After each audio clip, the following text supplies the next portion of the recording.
Hi, I'm Chris All. I'm an naturopath and master herbalist. I've been in practice for over 25 years, and I've just been wanting to give back to the herbal community, give them more education, and let people know about some of my experience. So, one of the things I've learned in my practice is there's five major stressors, and these are the five major things that can really mess people up. And I mean, anything can be a stressor, but there's really five major things that can really hold people back from actually healing and having success in their health and in any healthcare program. The first major stressor is food. And you can see this in any form. And this can be something as an extreme as an allergic reaction to certain foods, or even some mild sensitivity to a food. But oftentimes people won't even realize that they're having a problem with a particular food. And this can really hold them back from having success and feeling well. And the major ones that I commonly see are number one is sugar. This can wreak havoc on the body, and depending on how much sugar you ingest on a regular basis, can really hold your body back from healing. And the sugar itself can create all kind of responses in the body that will create more and more problems. Wheat is another really common one, and specifically, gluten, but wheat itself. People can have a reaction to it, and again, whatever they're dealing with, sometimes they can never get over that until they actually pull back or cut out certain foods. And we try to isolate which ones those are, and then from there, then the person will try to stay away from those things, and sometimes they have to completely cut them out, and it can be for anywhere to 6 months to a year to even like, yeah, that thing you can't do anymore. And then we can really start to see some recovery. We can really start to see some progress being made, but it can take some time to actually recover from food. The second major stressor is heavy metals. I see this quite a bit, and different metals will have different toxic burdens on the body. We can get these from just having living in this environment. There's all kind of sources for different heavy metals. Aluminum, lead, mercury are some of the bigger ones that I see frequently. Aluminum tends to be a neurotoxin, and it can affect our nervous system and how our bodies will conduct energy. So that's pretty prevalent. Then mercury, that seems to affect so many different areas of the body. I see this commonly.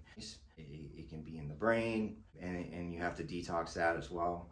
And then lead, that one's an interesting one. So I see that, and there can be like a lot of emotional things that can be present when somebody's having some type of lead toxicity, a lead burden. And again, you need to detox these things in order to allow the body to go through a healing process. You got to get that metal out of the body.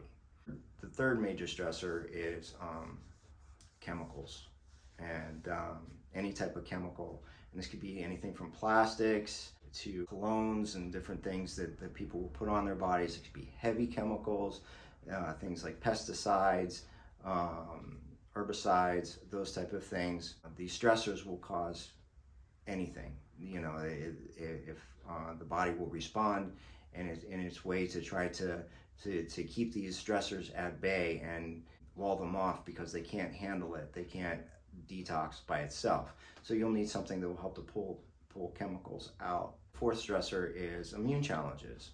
This would be bacteria, virus, parasites, those type of things. And sometimes these things will get into our bodies, and we'll go through a treatment protocol to handle it, but we never get rid of it all the way. These can wreak havoc on your system. They can again create any disease process. You need to strengthen your immune system, figure out what you're trying to deal with, and then detox it from the system, from your body, so that your body can actually go through a healing process.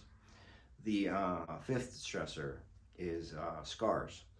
It can be anything from injuries, surgical scars, anything on the midline I find to be pretty detrimental. What happens with scars is that when we become injured, the scar tissue will become more dense and fibrous, and that won't just sit on the on the surface of the body that will actually root down in, and this will create a barrier. So when your body sends a signal, it'll actually hit that scar, and only a portion of the energy will go through.